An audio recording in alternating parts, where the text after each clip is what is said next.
you're tuning in from. We'd love to hear from you in the comments. Let's begin. I used to look forward to Fridays. They were our thing. Lena and I would grab takeout, throw on a movie, and fall asleep halfway through it. It wasn't fancy, but it was ours. Until lately. Now, Fridays were just reminders that I ate dinner alone. She'd changed. Not all at once, but piece by piece. The woman who once called me from grocery aisles, laughing over cereal choices, now texted like she was checking off a chore. At first, I blamed myself. I'd been working long shifts at the architecture firm, trying to land a promotion that never seemed to come. Maybe I'd become distant. Maybe love fades when you're too tired to nurture it. But love doesn't fade that fast. Not unless something else replaces it. It was a Tuesday when the first real crack appeared. Lena came home late, way past midnight. Her hair was perfect, makeup still fresh. When I asked how her client dinner went, she said, exhausting, and slipped straight into the shower without looking me in the eye. That night, she slept facing the wall. The next morning, I kissed her cheek before leaving for work. Her skin was cold, her smile mechanical. But I didn't say anything. I just kept pretending.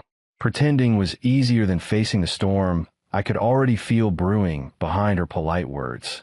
Days turned into weeks. The work trips became frequent. Chicago last month, Dallas the week before, now apparently Denver. Each time, her suitcase came back smelling of someone else's cologne, subtle, but different. I knew that scent, not personally, but instinctively. It wasn't mine. My best friend, Cole, told me I was overthinking it. She's ambitious, Dan. Maybe she's just climbing that corporate ladder. I wanted to believe that. God, I wanted to. But that fragile hope shattered one Thursday evening. Lena had said she'd be flying back that night.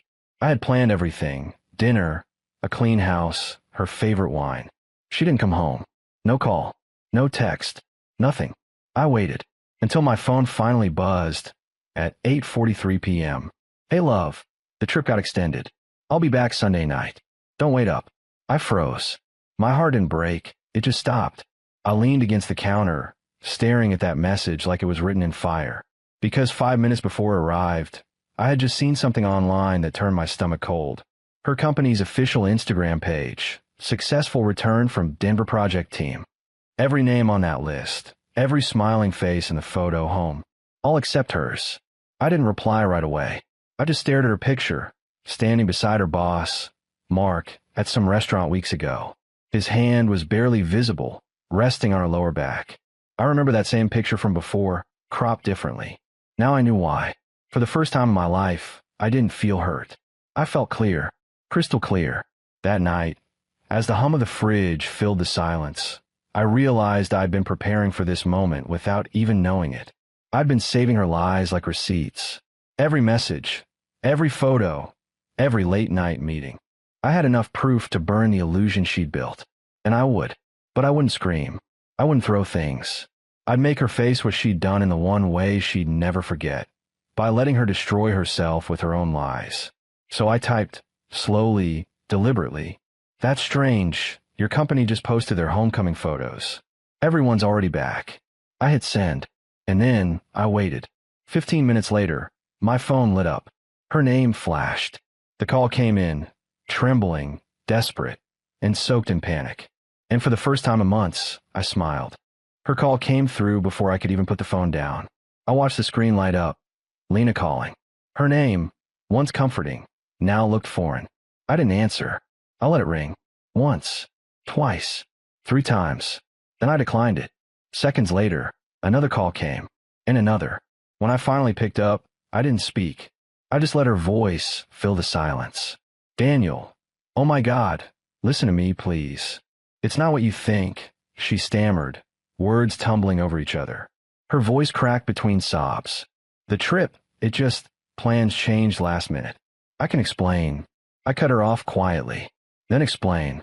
For a second, all I heard was her breathing, uneven, trembling, guilty. "Mark asked me to stay behind to handle a client issue," she said. "The rest of the team flew back early. It wasn't planned, I swear." I didn't respond. Instead, I looked again at that company post still glowing on my screen, the caption celebrating the entire team's return. Every name, every tag, Lena's included. "Strange," I said calmly. They tagged you in that photo. Her breath hitched. Daniel, I don't know why they did that. Maybe it's an old picture. Please, baby, you have to believe me. Baby. The word felt sour now. Like a recycled script. I could have yelled. I could have cursed. But rage was too easy. Instead, I whispered, you know, Lena, the worst part isn't that you're lying. It's that you think I'm still the man who believes you. Then I hung up. The silence afterward was deafening, heavier than any argument. I stood in the kitchen, staring at the dim reflection of myself in the microwave door. I didn't look angry. I looked resolved. That night, I opened my laptop. I began digging. Receipts, email confirmations, GPS history. If she thought I'd just crumble, she didn't know me at all. For 2 hours, I pieced together her puzzle. The weekend workshops, the unexplained charges at expensive restaurants, the hotel receipts under her name, but paid by someone else's card. Marks. By midnight, I had everything, and I knew exactly what to do. The next morning, I woke early, made coffee, dressed neatly, like any other day. Routine kept me calm. Cole dropped by unannounced. He could read me like a book. Rough night? He asked, leaning on the doorway. I shrugged. You could say that. He frowned. You gonna tell me what's going on? I hesitated, then slid my phone across the counter. He read the text thread and whistled low. She really said that. I nodded. Man, he ran a hand through his hair. What are you gonna do? I sipped my coffee. Something she'll never forget, but something no one can blame me for. He blinked. You're scaring me a little. I smiled faintly. Good.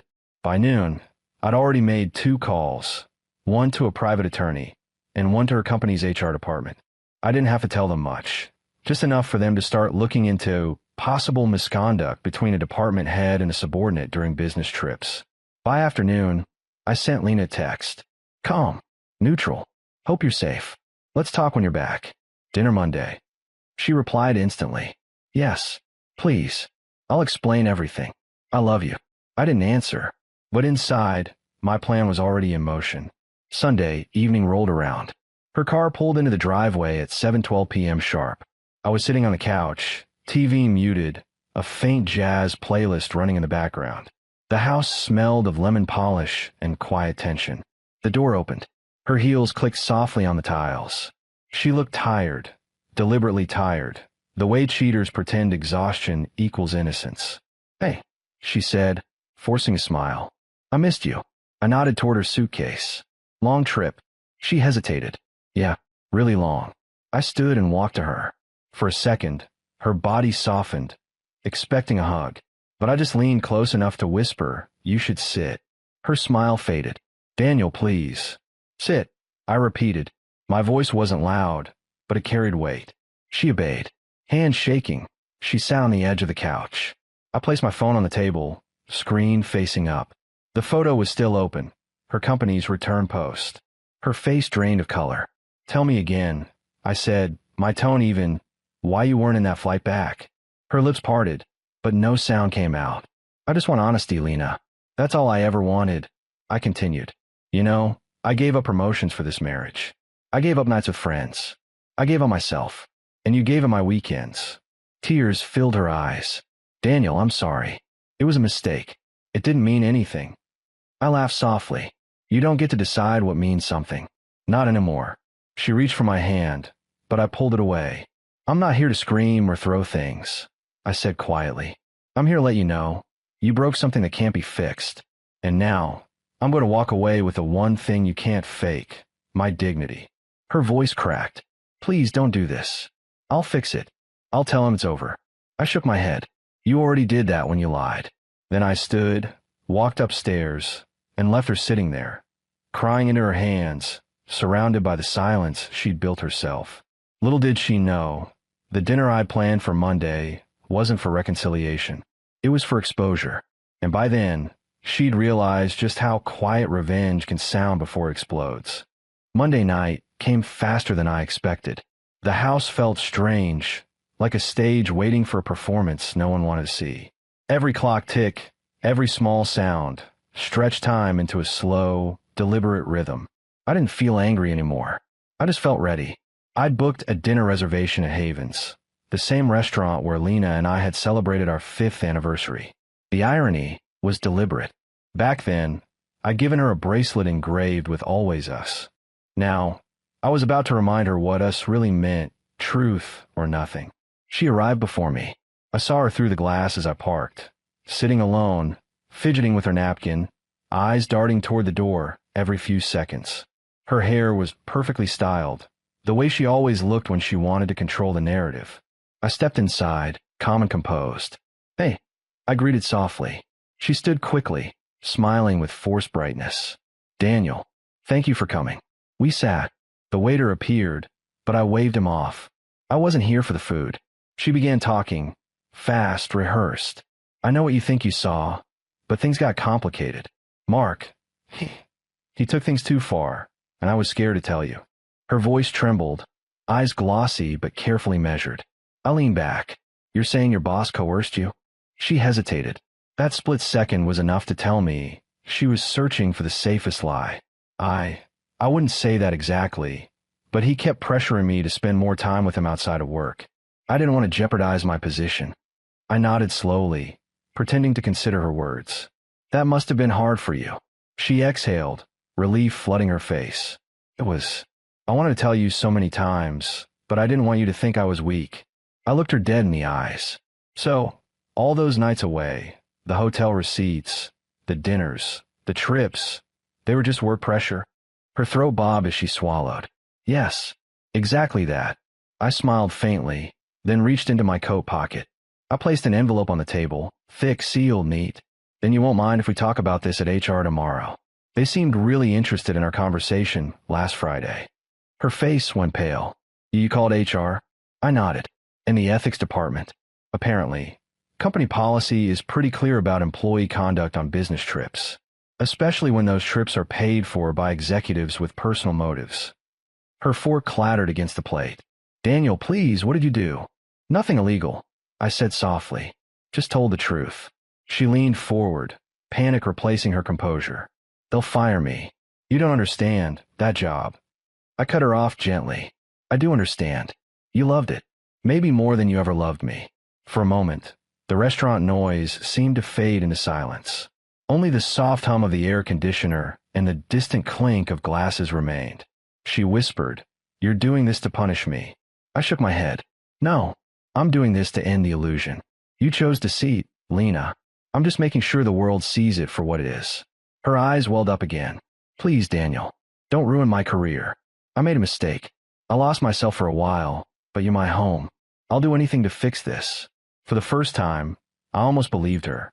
But then I remembered the quiet nights alone, the cold excuses, the perfume that wasn't mine. I remember how easy it had been for her to lie through a text while standing in another man's arms. I looked at her bracelet, still the same one I'd given her years ago. The words, "Always Us," glinted under the restaurant lights. "It's not my job to ruin your career," I said calmly. "It's my job to walk away from what ruins my peace." Her breath caught. "So that's it. You're just done?" I nodded. "Completely." I slid a document across the table, a clean, crisp divorce agreement. My lawyer had sent it that morning. She stared at it like it was a foreign object. "You already planned this?" I smiled faintly. "I planned this the moment you thought I was too blind to notice." Tears rolled down her cheeks. "Daniel, please. I can change." "You already did," I said. "Just not for me."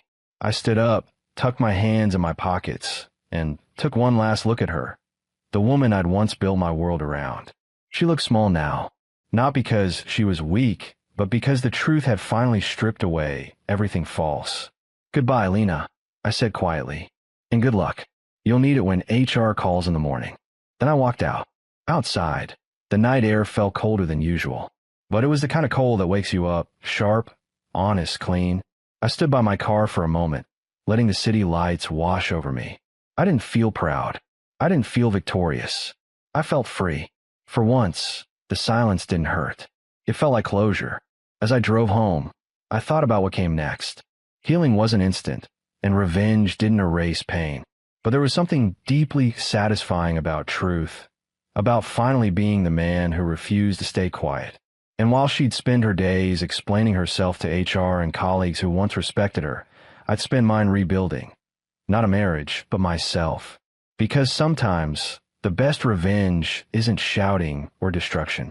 It's simply walking away whole while the other person drowns in their own lies. The days that followed were strangely peaceful.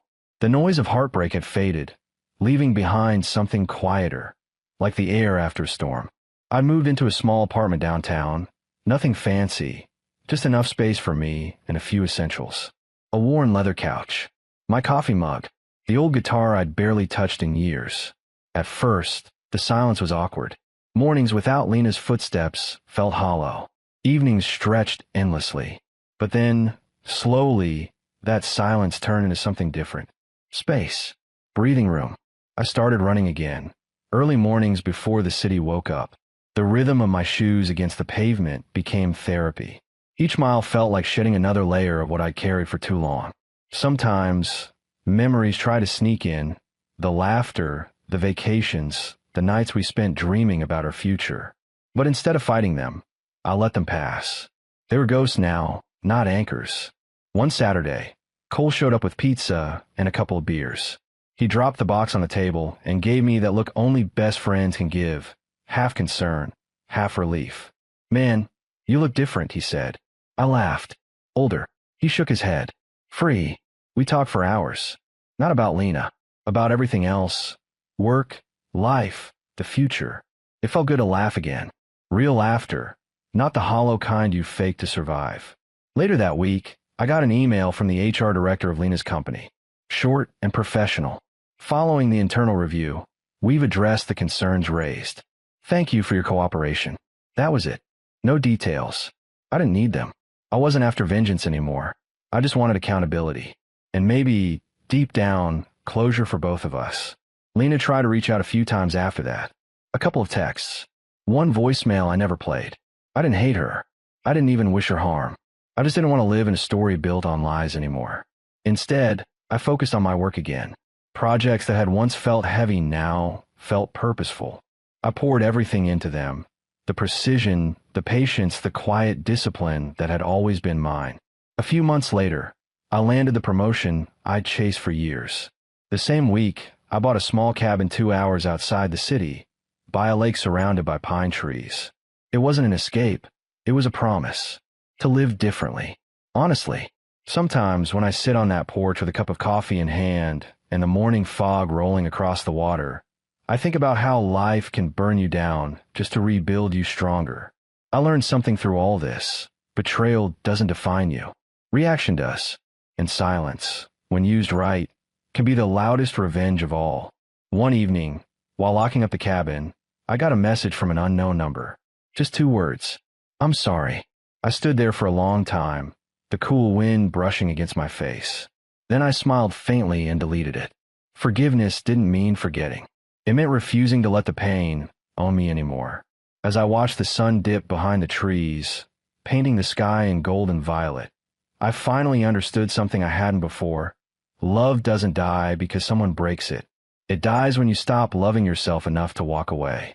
And I had walked away, completely, quietly, and free.